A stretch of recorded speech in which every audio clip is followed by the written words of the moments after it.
সারাদিনের খবর নিয়ে আমাদের নিয়মিত আয়োজন। আজ সারাদিন সঙ্গে আছে ইমদাদুল হক।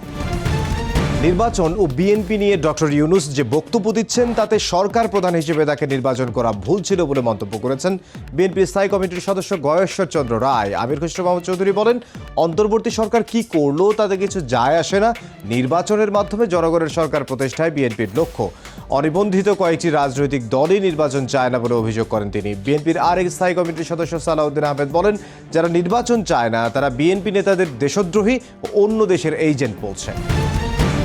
গণতন্ত্রের জন্য জীবন দেয়া শহীদদের স্বপ্নের দেশ গড়তে সবাইকে ঐক্যবদ্ধ হওয়ার আহ্বান জানিয়েছেন বিএনপির ভারপ্রাপ্ত চেয়ারম্যান তারেক রহমান। সাবেক রাষ্ট্রপতি জিয়াউর রহমানের 44তম শাহাদাত বার্ষিকী উপলক্ষে লন্ডনে যুক্তরাজ্য বিএনপির মিলাদ ও দোয়া মাহফিলে তিনি এই আহ্বান জানান।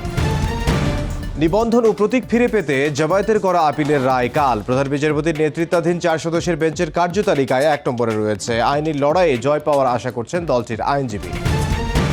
জুলাই আগস্টে মানবতা বিরোধী অপরাধের মামলায় শেখ হাসিনা, সাবেক স্বরাষ্ট্রমন্ত্রী আসাদুজ্জামান খান কামাল, সাবেক আইজিপি চৌধুরী আব্দুল্লাহ মামুনের বিরুদ্ধে আনুষ্ঠানিক অভিযোগপত্র দাখিল করা হবে কাল, জানিয়েছেন আন্তর্জাতিক অপরাধ ট্রাইব্যুনালের চিফ প্রসিকিউটর তাজুল ইসলাম। বলেন, ডিসেম্বরের মধ্যে জুলাই আগস্ট হত্যাকাণ্ডের বিচার দৃশ্যমান হবে। বিচার এমনভাবে করা হবে যাতে এর মান নিয়ে কেউ প্রশ্ন তুলতে না পারে। পরিবেশ উপদেষ্টা সৈয়দা রিজওয়ানা হাসান বলেছেন, নতুন বাংলাদেশ গড়তে তরুণদের ক্ষমতার মোহ থেকে সরে আসতে হবে। রাজনৈতিক পট পরিবর্তনের পর তরুণদের মধ্যে স্বার্থ সংশ্লিষ্ট বিষয় সামনে আসতে থাকে, তাই ব্যক্তি স্বার্থকে প্রাধান্য না দিয়ে দেশের স্বার্থে তরুণদের কাজ করতে হবে। শাহরিয়ার আলম সাম্য হত্যাকাণ্ডের বিচারে প্রশাসন ব্যর্থ, এই অভিযোগ তুলে বিশ্ববিদ্যালয় উপাচার্য ও প্রক্টরের পদত্যাগ দাবি করেছে বিশ্ববিদ্যালয় শাখা ছাত্রদল। নেতারা বলেন, নিরাপদ ক্যাম্পাস বিনির্মাণে বর্তমান বিশ্ববিদ্যালয় প্রশাসন সম্পূর্ণরূপে ব্যর্থ। সাম্য হত্যাকাণ্ডের ঘটনায় রহস্যজনক দিকগুলো খতিয়ে দেখার এবং সেগুলো জনসম্মুখে আনার আহ্বানও জানিয়েছেন তারা। স্বাস্থ্য উপদেষ্টা নুরজাহান বেগম বলেছেন, তামাক কোম্পানির নানা প্রলোভনে দেশের যুব সমাজ সহ অসংখ্য নারী পুরুষ আসক্ত হয়ে পড়ছে। তামাক নিয়ন্ত্রণে এবার জোরালো পদক্ষেপ নেওয়ার কথাও বলেছেন তিনি। আগামী অর্থবছরের বাজেটের নতুন চমক নেই বলে মন্তব্য করেছেন অর্থনীতিবিদ ও সিপিডির সম্মানীয় ফেলো দেবপ্রিয় ভট্টাচার্য। তার মতে, খেলাপি ঋণ আদায়, পাচার হওয়া অর্থ ফেরত ও করের আওতা বাড়ানোর উদ্যোগের অভাবে এমন অবস্থা তৈরি হয়েছে।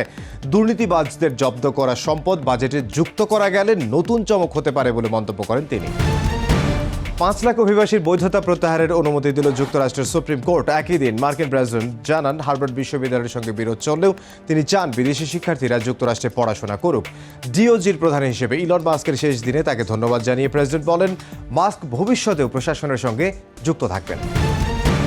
ইউরোপিয়ান ক্লাব ফুটবলের রোমাঞ্চকর রাতে বার্লিনে নিষ্পত্তি হবে চ্যাম্পিয়ন্স লিগের 71তম শিরোপার। মুখোমুখি 2 পাওয়ার হাউস ইন্টার মিলান আর পিএসজি। গার্ডিওলার পর দ্বিতীয় কোচ হিসেবে 2 ক্লাবের হয়ে ট্রিপল জয়ের সুযোগ লুই এনরিকের সামনে। অ্যালিয়েন্স অ্যারোনায় ম্যাচ শুরু হবে রাত 1টায়। এই ছিল আজ সারাদিনে, দেখা হবে আগামীকাল।